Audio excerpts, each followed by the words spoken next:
There's a lot of unique challenges kind of within the warehouse space at the moment. What are some of the challenges that you guys are really helping to solve with your platform? Yeah, one of the biggest challenges we're trying to solve is tools sprawl. So you need to have 5 or 6 different tools to just run an end-to-end data pipelines. You need an ingestion tool, such as Fivetran or Airbyte. You need a transformation tool. You need a tool, a data catalog tool, a monitoring tool, observability tool. So it's a very fragmented space. So you have millions of tools, and stitching together those tools are extremely hard, and also to maintain them, and also getting technical folks that are capable of doing that, such as data engineers or analytics engineer. Yeah, it's just very expensive.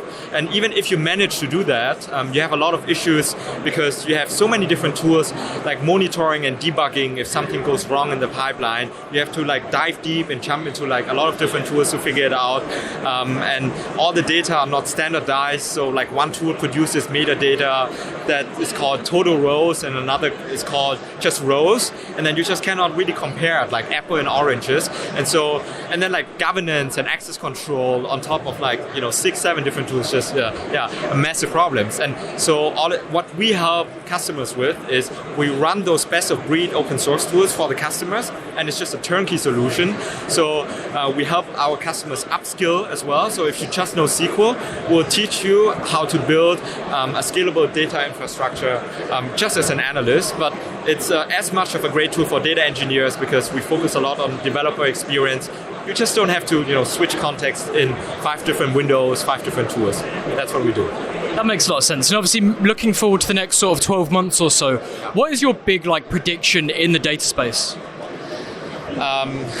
Consolidation will happen just because right now the economic environment, right, it's a tough one. Vendors get cut.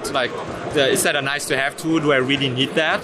And usually customers that start out on their data warehouse journey right now, they always look to find tools that can help do their work the most efficient way. So really consolidate the stack. That's one part, and the other part is high quality data, healthy data, right?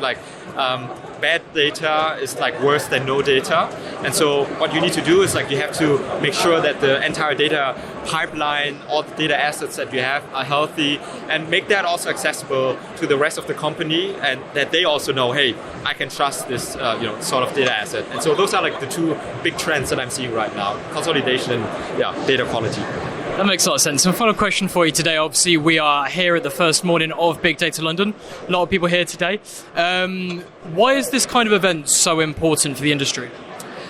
So it's one of the best events in Europe. There are many other events in the US, such as Data Council. That's really great.